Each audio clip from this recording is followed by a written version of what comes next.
না বা আমি দাঁড়িয়ালাম ইয়া বিয়ার মুনা বাজান আসতে কি কইস আচ্ছা বিয়াই তাহলে আমরা কথাবার্তা এখন আগে হ্যাঁ কাকা ঠিকই কইছে, শুভ কামে দেরি করতে নাই। তাহলে তাই মিয়া কথাবার্তা শুরু করেন।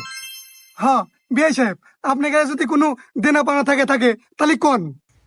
আরে বিয়াই সাহেব দেনা পানা ওটা পরের বিষয়, আমরা কি মিয়া কিছু জিজ্ঞাসাবাদ করি।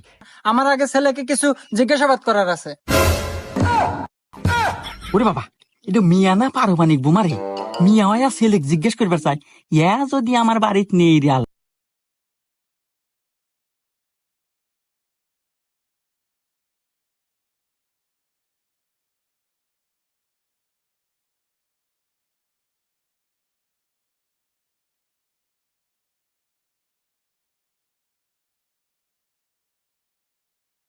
বুদ্ধি নাই, ডিজিটাল মিয়া, ছেলেদের সাথে সবসময় ওঠা বসা, সিগারেট তো সাধারণ বিষয়, আপনাদের সামনে গাঁজা দেয় নাই।